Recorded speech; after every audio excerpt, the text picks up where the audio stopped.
오늘은 양력으로 2045년 3월 17일이고요. 음력으로는 2045년 1월 29일입니다. 오늘 명식은 을축년, 김유월, 경오일이 되겠고 일진, 경우가 되겠습니다. 자, 사주팔자를 분석함에 있어 제일 중요한 것, 아무리 강조해도 지나치지 않는 것보다 일간과 원령이 가장 중요하다라고 하는 것, 일간의 특성을 아는 것, 그 다음에 원령의 특성을 아는 것, 지피지기면 백전백승이다라고 할 때 나를 안다라는 것은 일간을 아는 것이고요. 적을 안다라고 하는 것은 적이라고 보기는 그렇죠. 상대를 안다라고 하는 것은 원령입니다. 그래서 일간과 원령은 그만큼 중요한 같은 8글자 안에 있다 하더라도 그만큼 큰 비중을 가지고 있는 것이 바로 일간과 원령이고요. 오늘 일간은 경이라고 하는 천간이 일간이 되겠습니다.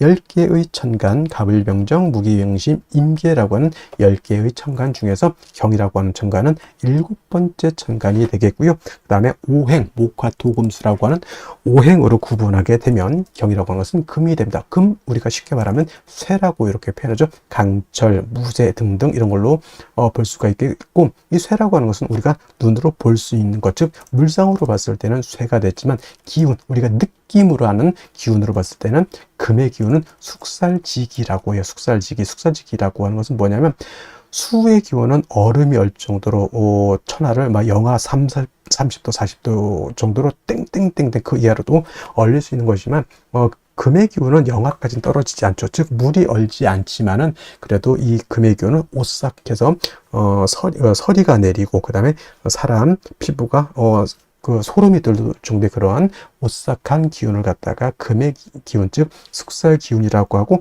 여러분들 명리 배울 때 금의 기운, 즉 숙살 기운이 있어야지만 결실을 얻는다, 이렇게 많이 공부들 하셨으리라 생각이 됩니다. 금의 기운이 강한 그러한 계절이 바로 또 가을이고, 가을 되면은 봄에 심었던 씨앗들, 봄에 심었던 묘종들, 사과나무, 배나무 등등의 어떤 과실수에서도 그러한 결실을 많이 얻게 되죠. 사람도 이제 해가 시작했을 때 올해의 계획을 세우게 되고, 그 다음에 이제 가을이 되면서부터 다시 한번 싹 뒤돌아보죠. 내가 과연 잘 살았는지, 계획을 잘 지켰는지, 내가 생각했던 어떤 결실이 있는지, 이런 것들을 한번 이렇게 생각해 보게 되는 그런 기운이 바로 이 숙살의 오싹한 기운, 이런 오싹함이 있어야 한 해가 이제 저물어 가는구나 라고 하는 그러한 느낌도 알게 된다, 이렇게 볼 수가 있겠죠. 그래서 금이라고 하는 것, 가을의 기운을 말하는 것이고, 그 다음에 이 가을의 기운, 천간으로 경금, 내일 공부하는 신금이 가을이라고 하면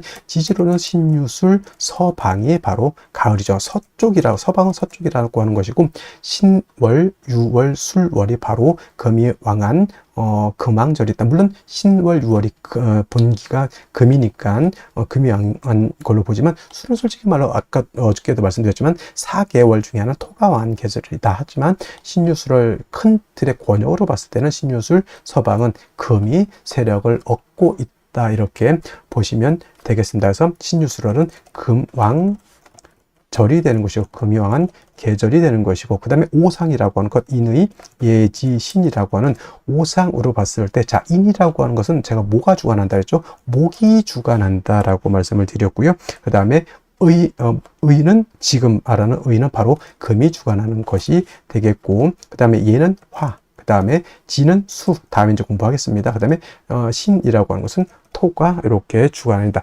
금은 이렇게 의를 주관하는 것이다. 그래서 제가 경금이라든가 특히나 이제 신금, 경신금을 보게 되면은, 금이라고 하는 오행을 보게 되면, 예전에는 제가 이 설명을 할 때 관우를 자꾸 설명을 했었는데, 관우 우리나라 장수가 아니죠. 그래서 이제 바꿔왔습니다. 누구로? 이순신 장군, 성웅 이순신 장군으로 명량해전에서 13척의 배로서 300척이 넘는 상대의 전함을 갖다가 깨박살을 낸 아주 희대의, 세계사에 없는 그런 업적을 이룬 그런 이순신 장군 같은 분들이 바로 의를 굉장히 중시 여기고, 충의라고 하죠. 충의를 굉장히 중시했었던 그런 분이다라고 해서, 여러분 경금, 신금을 생각할 때는 바로 의, 이순신 장군을 연상하시면 되겠습니다. 근데 이순신 장군이라는 분이 좀 논외의 얘기지만 너무 의만 주관한 것도 아니고 자기 병사들이라든가 자기를 믿고 따랐던 어떤 백성들한테 또 한없이 또 자애로웠던 그런 분이셨죠. 그래서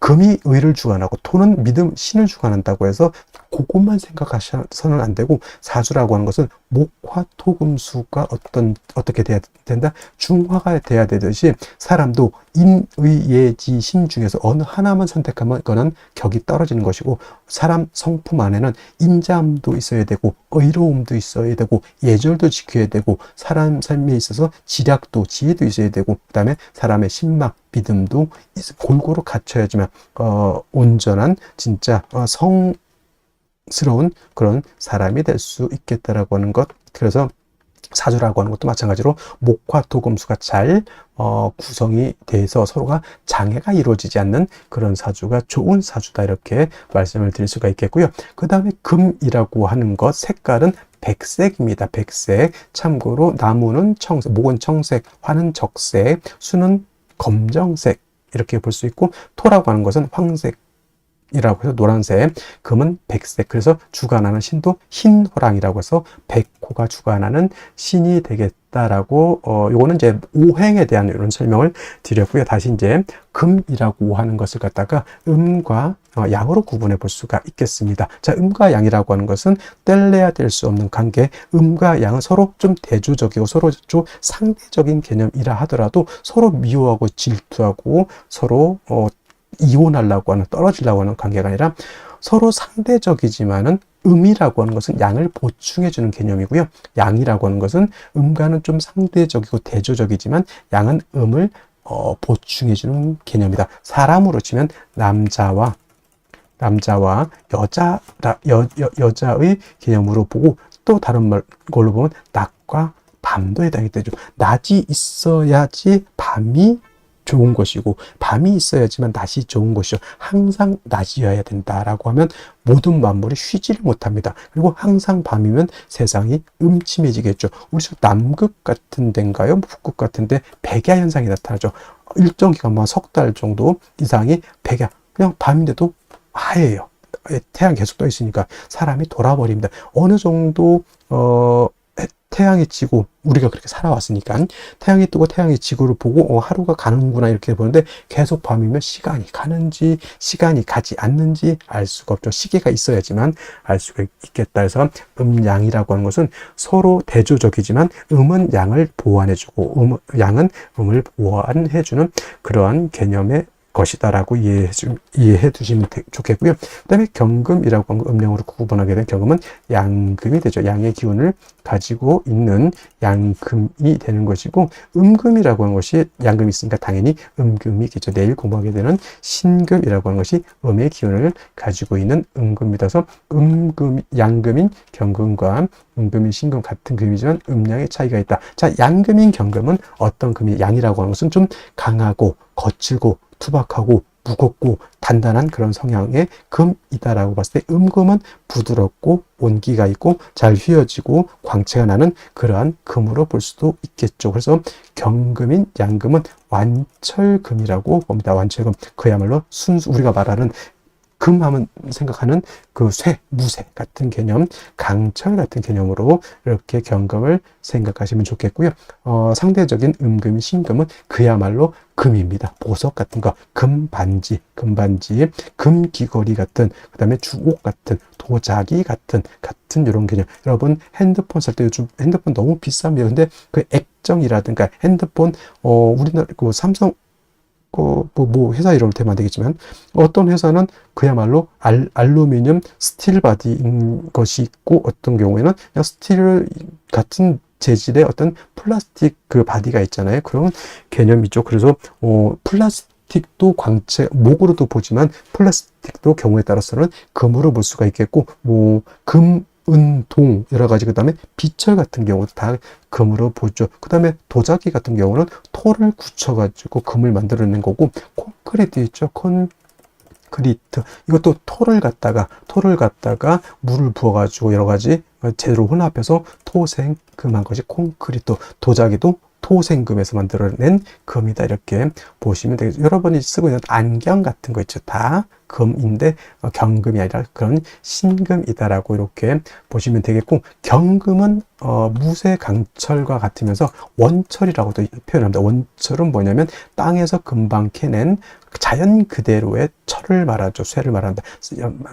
말로 치면 야생마 같은 개념으로서 이 경금이 용도, 쓰임이 있기 위해서는 반드시 단련해서 기물을 만들어야지 된다. 즉 원재료인 철을 갖다가 녹이든지 아니면 뜨거운 열기를 가서 빨갛게 달궈서 풀무질을 하고 해서 뭐 칼을 만든다거나 호미를 만든다거나, 이 우리나라 호미가 또 외국에서 엄청나게 인기 있죠. 아마존 같은 데서 없어서 못 판다고 하는, 이거 굉장히 외국 같은 데서 정원 같은 거 가꿀 때 텃밭 같은 거 가꿀 때는 큰 삽 같은 걸로 하기는 그렇죠. 근데 호미 같은 경우는 우리나라에서 만들었지만, 우리나라는 뭐 호미 요즘 잘 안 쓰지, 외국에서는 요 호미 같은 거 굉장히 잘 쓴다고 하면, 이게 바로 경금을 가지고 물건을 만들어야지. 그냥 쇳덩이만 가지고 있으면 용도가 없죠. 그걸 갖다가 칼, 호미, 여러 가지 기물을 만들어야 되는 것이고, 반대로 내일 공부하게 된 신금 같은 경우는 이미 기물이 만들어져 있는 상태. 그래서 땅 속에서 예를 들어서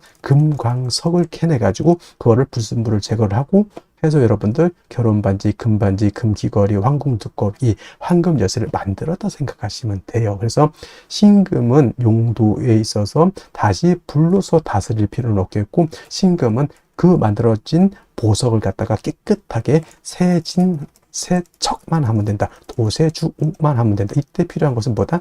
임수를 위주로 신금은 용신을 쓰는 것이고, 경금은 철을 갖다가 단련해서 물건, 기물을 만들기 위해서는 임수가 아니라 정화로서 단련해야 된다. 솔직히 병화는 안 됩니까? 병화는 경금을 단련할 수 없겠고요. 경금을 실질적으로 단련할 수 있는 것은 병화가 아니라 정화라고 하는 것 꼭 명심해 두시고, 경금이라고 하는 것이 정화를 쓸 때는 정화 혼자만 있어서는 안 되고 바로 간목이 있어줘야 된다. 제가 정화 설명을 할 때 정화는 뭐와 같다?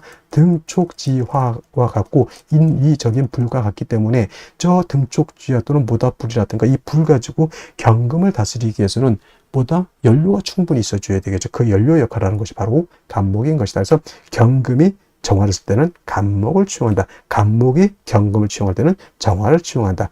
정화가 있어줘야 된다. 그 다음에 정화가 간목을 쓸 때 너무 인성이 많게 되면 경금으로서 벽값 인정해줘야 된다라고 하는, 경금, 정화, 간목의 트리오적 서로 도와주는 그런 공존 효과 같은 것들도 한번 생각해 보실 필요가 있겠습니다. 그래서 정리를 하면, 경금이라고 하는 일가는 정화, 간목을 위주로 용신을 쓰되, 나머지 글자들은 필요에 의해서 필요하면 쓰고 필요하지 않으면 안 쓴다. 예를 들면 경금이 수가 너무 많으면 무토로서 수를 제할 필요가 있겠고, 경금이라고 하는 것이 화가 너무 왕할 수도 있죠. 이때는 임수로서 화를 억제시켜 줄 수도 있다. 그는 상황에 따라서 예외적으로 쓰는 것이고, 기본적으로 경금이라고 하는 일간의 특성을 봤을 때는 정화, 간목을 떠나서는 수용할 용신이 없다. 나머지는 그때그때 상황에 따라서, 원령의 특성에 따라서 쓸 수는 있겠다 정도 이해해 두시면 되겠습니다. 자, 다음으로 월령에 대해서 알아보도록 하겠습니다. 월령이라고도 하고 월지라고도 하고 월원이라고도 하고, 어떤 분은 뭐 제강이라고 하는 표현도 쓰는데 어차피 다 같은 말입니다. 월령, 월지, 월원이라고 하는 것은 월주의 지지를 말하는 것이고, 사주 8글자 중에서 일간과 그 다음에 월령을 중시하는 이유는, 월령에는 계절의 개념을 가지고 있다. 춘하, 추동의 개념을 가지고 있다라고 하는 것입니다. 자, 연주의 연지가 있고요. 월주의 월지가 있고, 일주의 일지, 시주의 시지가 이렇게 있게 되는데, 그 중에서도 유독 월주만이 계절의 개념을 가지고 있고 왕쇠와 한열의 개념을 가지고 있다. 이 사주 중에서 좋은 사주, 나쁜 사주, 좋은 사주는 어떤 것입니까? 물어봤을 때 중화된 사주, 중화사주가 좋다라고 우리가 말씀을 드리는데, 중화된 사주는 뭐가 중화가 되어야 되느냐? 바로 이 왕쇠와 한열이 중화가 되어야 된다. 왕쇠라고 하는 것은 어느 오행이 왕하냐 약하냐를 놓고 보는 것이고, 한열이라고 하는 것은 이 사주가 추우냐 더우냐를 놓고 보는 것인데, 왕쇠라고 하는 것과 한열이라고 하는 것 모두 중화를 이루어야지만 좋은 사주가 될 수 있다, 이렇게 보게 됩니다. 자, 오늘 월령이라고 하는 것 묘월이 되겠습니다. 묘월. 자, 묘월이라고 하는 것 일단 절기 보게 되면 경칩과 춘분으로 이렇게 구분이 되어 있고, 춘분도 나름대로 의미는 있지만 중요한 것은 경칩이 되어야지만 인월에서 지금 묘월로 전환이 된다라고 하는 점. 그 다음에 인월과 묘월과 진월은 동방을 나타냅니다. 방향은 동쪽이면서 목이 왕한 모광절이 되는 것이고, 계절로는 봄이 된다. 그래서 인월은 초춘이라고 말씀을 드렸고요. 지금 묘월은 중춘이라고 표현을 하고, 그 다음에 진월은 모춘 또는 개춘이라고 해서 늦봄을 말하게 된다. 색깔은 뭐 청색이다. 이거는 기본적으로 이제 알아두셨으면 좋을 것 같고요.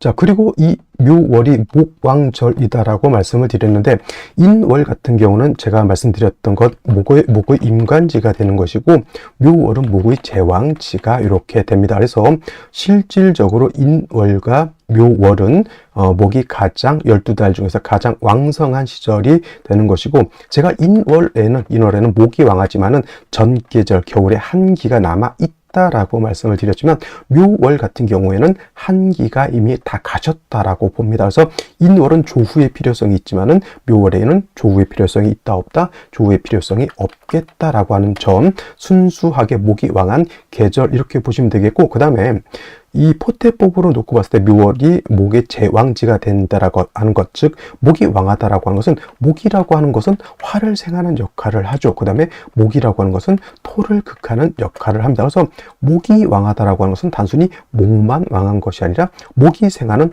화도 같이 왕해진다라고 보시면 되겠고, 그 다음에 목이 왕해지면 왕해질수록 목은 토를 극하게 되기 때문에 토는 약합니다. 인월 또는 묘월에.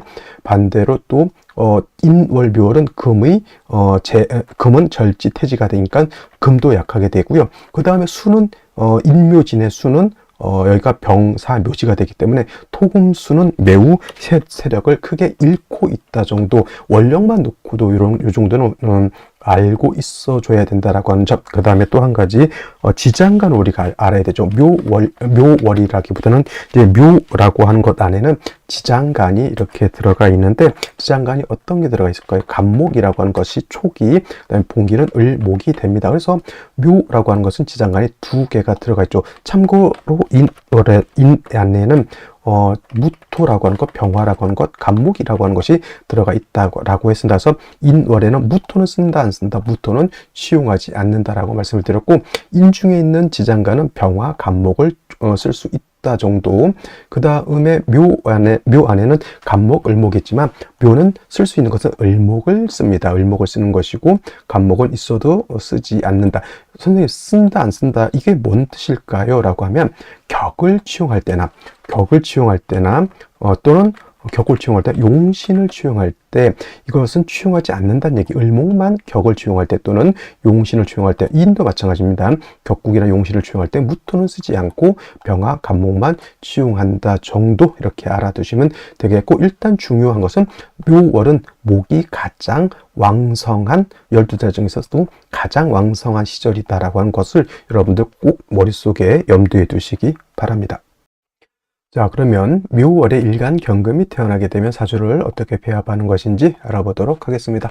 일간경금이라고 하는 것 다시 복습하면 완철금이라고 했고요. 이 경금은 강철과 같다, 무쇠와 같다 또는 원철과 같다라고 했습니다. 가공하지 않은 자연 그대로의 철을 연상하시면 좋겠고요. 말로 치면은 준마가 아닌 야생마 같다, 이렇게 생각하시면 돼요. 야생마는 길을 들여야지만 사람이 타고 다닐 수 있는 것과 같이, 경금인 완철금, 강철, 무쇠는 화로서 단련해줘야 되는, 이때 필요한 화는 정화로서 단련하고 간목으로서 어떻다? 정화를 도와줘야 되는데, 경금일간이 만약에 신왕하다라고 하는 것은 경금이 단단할 수도 있지만 경금 자체가 크다, 이렇게 생각할 수도 있겠고, 반대로 경금일간이 신약하다고 해서 신금처럼 부드럽다라는 개념은 아닙니다. 경금이 신약하다라고 하는 것은 단단하기는 하되 어떻다? 작다.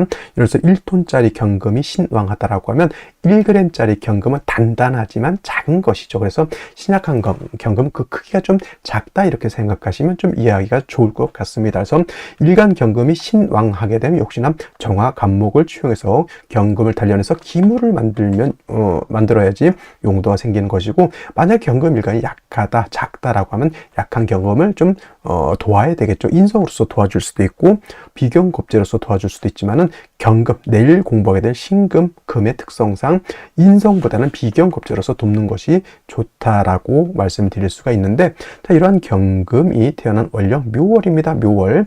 자, 묘월은 인묘진 동방으로서 목이 왕한 계절이고요. 목이 왕하지만은 포태법으로 금은 인월에 여기가 절지죠. 그다음 묘월에 여기가 절태지가 됩니다. 절태지는 포태법 중에서 가장 약한 단계가 되겠죠. 경금이 어떻다? 신약하다, 작다 이렇게 개념을 두시면 되겠습니다. 이런 경우에 예를 들어서 화가 많아지게 되면 그 화는 경금을 녹여버려서 완전히 못 쓰게 될 것이고요. 금이 다시 목이 다시 목광절에 목이 다시 많게 되면 목왕금결이 되겠죠. 그러면 경금으로서의 용도 쓰임이 없게 됩니다. 그래서 묘월의 경금이 매우 신약하기 때문에 인성을 얻거나 비경겁제를 얻어서 경금을 도와줘야 되는데, 만약에 인성인 토로서 경금을 생할 때는 천간으로서 무토는 안 되고요. 기토로서 생조해 줘야 되고, 지지로는 축토나 진토가 있어줘야 된다. 이건 뭐예요? 습토 물기가 있어야지만 금을 생할 수 있다. 습토 생금 가능하다라고 하는 점을 일단 머릿속에 염두에 기억해 두시면 좋을 것 같고요. 무토 같은 경우에는 오히려 토다 매금이 될 수가 있겠고, 그 다음에 미토라든가 술토 같은 경우에도 이건 건토는 생금 불능하다, 이 정도 기억해 두시면 되겠습니다. 물론 이 술토 같은 경우에는 경금이 통근을 할 수 있습니다. 술중 신금이 있기 때문에.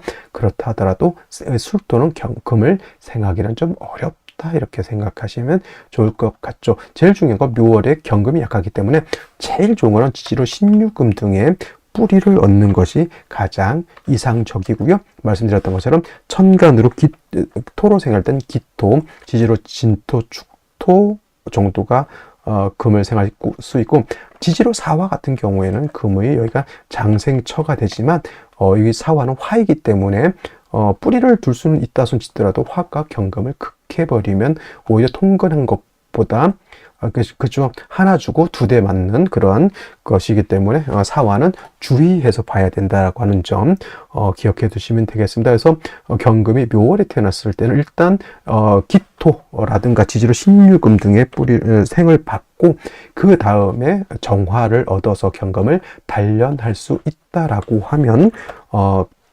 경금으로서의 용도가 있게 되겠고요. 또 만약에 인월 같은 경우에는 병화로서 조구까지 해야 된다라고 했지만, 묘월은 겨울에 이제 중춘이 되어 있기 때문에 겨울의 한기는 이미 다 가셨다 이렇게 생각하시면 돼요. 묘월에 정리하면 묘월의 경금은 약한 금을 인성으로서 생해주거나 비근겁제로서 방조해준 연후 경금이 튼튼해졌다라고 하면 정화로서 경금을 단련하고, 묘월은 간목이 아니니까 간목이 있어서 정화를 생조해 줄 수 있다라고 하면 금상첨화, 아주 중화가 잘 된 그러한 사주가 될 수 있겠다라고 말씀드릴 수가 있겠습니다. 자, 먼저 연간 보도록 하겠습니다. 을목이 천간에 투출되어 있고요. 자, 이 을목은 월지있는 묘중의 본기인 묘중 지장간 을목이 천간에 투출되어 있는 겁니다. 그래서 묘월의 경금이 정제격인데 본기가 투출되어 있으니 이거를 원한적인 정제격의 재성이 더욱더 왕해지죠. 지지에만 있을 때보다 천간에 그 기운이 투출되게 되면 그 기세는 2배 정도 더 강해진다 이렇게 볼 수도 있어요. 이 재성이 왕해지게 되면 상대적으로 일간은 더욱 약해지게 되니 신약 제왕 또는 제다 신약한 구조가 더욱더 고착이 된다라고 볼 수가 있겠고, 당연히 인성이라든가 비견겁제를 얻어서 일간을 도와줘야 되는데, 일간이 약할 때 금은 예를 들면은 인성인 토로서 일간을 돕는 것보다는 비견겁제로서 돕는 것이 조금 더 좋을 것이다라는 생각이 들고요. 일지 보게 되면 오화가 있습니다. 경오 일주. 본시 경금은 화로서 단련한다. 특히 병화가 아니라 정화, 지지로 정화가 바로 오화죠. 오중정화로서 경금을 단련할 수 있다라고 하지만, 일간 경금이 약할 때 재성이 왕하고 관성이 왕하면 이거는 오히려 재관이 왕한데, 일간이 약해서 이 재관을 감당할 수 없다. 재살 태왕으로 볼 수밖에 없죠. 근데 재살이 아니고 재정관 아닙니까? 어차피 일간이 약한 경우에는 아무리 좋은 정관이라 하더라도 내가 그걸 감당 못하면, 정관이라 하더라도 그 효과는 마치 칠살과 같이 작용을 하기 때문에, 이렇게 되면은 제살태양으로 봐도 크게 틀리지 않는다라는 생각이 들겠고요. 연재 축토를 얻었습니다. 다행스럽게 축토는 물기를 가지고 있는 습토이고 축중신금이 있기 때문에 일간 경금이 미약하지만 뭘 할 수 있습니까? 통근할 수 있는 구조가 된다라는 점. 극신약은 일단은 면했다라고 하는 것. 그 다음에 월간의 기토 축중에 있는 기토 5의 뿌리를 둔 기토가 천간에 투출되어 있는데, 문제는 정제인 을목이 기토를 제거시켰기 때문에 이 기토는 경금을 생각하기가 매우 좀 어렵다. 이걸 뭐라 하냐? 원래는 인성으로서 나를 도와주는 것이 필요한데, 재성을 탐함으로 인해서 나를 도와주는 인성을 말아먹었죠. 쉽게 말하면 이걸 갖다가 보다 재성을 탐한다, 탐지하느라고 인성을 깨먹었다, 탐재파인 또는 탐재괴인이라고 이렇게 표현한다. 이거는 뭐예요? 내가 약해서 인성을 필요로 해서 잘 써먹어야 되는데, 재성이 그 인성을 깨먹었다라고 하는 점. 그러니까 재성이 도움이 된다는 얘기에 재성이 병이 된다는 거예요. 재성이 병이 된다라고 하는 것이고, 반대의 개념은 용재파인이라고 하는 개념이 있습니다. 이거는 인성이 필요한데 재성이 병이 되는 것이고, 이거는 재성이 문제가 되는, 재성이 문제가 되는데, 인성이 문제가 되는데, 재성으로서 인성을 이렇게 통제할 수 있다라고 하는 것. 그러니까 환경이 완전히 반대인 것이다. 다시 정리하면, 탐재파이는 인성이 나한테 좋은 작용을 하는데, 재성이 그 인성을 깨먹음으로 인해서 재성이 병이 되는 것이고, 용재파이는 반대로 인성이 문제가 되는데, 그 문제가 되는 인성을 재성으로서 통제시켜준다. 이렇게 보는 겁니다. 그래서 탐재파인 또는 탐재괴인하고 용재파인하고는 서로 상반되는 개념이다. 이렇게 이해해 두셨으면 좋겠고요. 자, 그러면 생시를 보면서 설명드리도록 하겠습니다. 자, 생시 보도록 하겠습니다. 제일 먼저 병자시를 보도록 하겠습니다. 병자시가 되게 되면은 일단 병화가 천간 투출돼서 조우한다라고 하는 그런 개념으로 볼 수도 있겠죠. 이거는 더 중요한 것은 자수를 얻어서 오화를 충하는 자오충이 문제가 되는 구조가 됩니다. 그래서 오늘 같은 경우에는 병자시를 선택하는 것은 제가 봤을 때는 썩 좋은 판단은 아닌 것으로 보이고요. 오히려 정축시를 얻게 되면은 약하다 하더라도 축토 2개를 얻었죠. 습토 2개를 얻어서 경금을 생하기도 하고, 그다음에 아까 말씀드렸던 것처럼 축중에 신금이 있기 때문에 경금이 축축 양쪽에 통근도 가능합니다. 그리고 오중에 있는 정화가 천간에 투출돼서 이렇게 경금을 단련되죠. 간목만 좀 더 있었다라고 하면 좀 더 틀이 좋아졌을 것이지만은, 일단 구조 자체는 틀은 갖췄다. 우리가 구색을 갖췄다라고 하죠. 나름대로 정축시는 한번 생각해 볼 만한 생시 이렇게 보여지고요. 그 다음에 무인시 같은 경우에는 인후 회곡하는 것도 인후 회곡하는 것보다는 기토라고 하는 것은 경금을 생할 수 있지만은, 이 무토는 어떻습니까? 경금을 생할 수가 있을까요? 없을까요?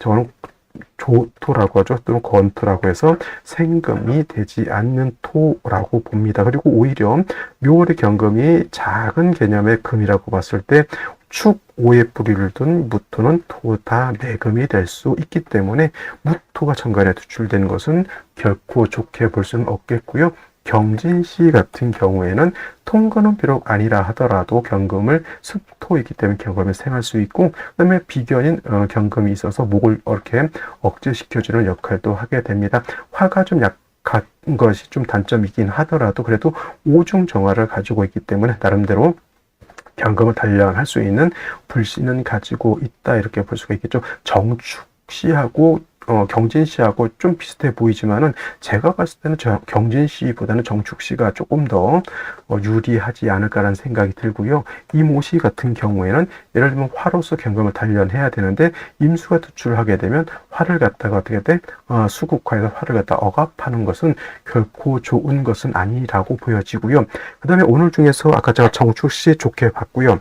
또 오늘 중에서 그래도 한번 또 생각해 볼 수 있는 생시는 갑신시가 됩니다. 선생님 뭐가 좋을까요? 라고 봤을 때 아까 축토 하나의 간신히 경금이 뿌리를 두고 있었는데 신금을 봄으로 인해서 경금이 뿌리가 굉장히 튼튼해졌다라고 볼 수가 있겠고 그 다음에 정화가 정화에 투출된 것은 아니지만 오중정화를 역시나 쓸 수 있고 그 다음에 간목이 정화를 또 생겨주는 구조 아까 말했던 정축 같은 경우에는 정화가 투출되고 단점이 간목이 한 점 좀 더 있었으면 좋지 않았을까라는 생각을 했는데 간목이 없는 것이 단점이었다라고 하면 갑신시는 경금이 좀 더 튼튼해집니다. 축토 두 개의 경금이 통근하는 거하고 축하고 신의 경금이 통근하는 것은 어떤 게 더 튼튼할까요? 당연히 갑신시가 되고 모든 것을 갖추지 못한 것은 이제 정화가 정화에 투출되지 못했던 것은 조금 아쉽긴 하지만 그래도 오늘 중에서는 한번 생각해 볼 수 있는 생시가 정축시하고 갑신시 정도라고 저는 보여지고 을류시 같은 경우에는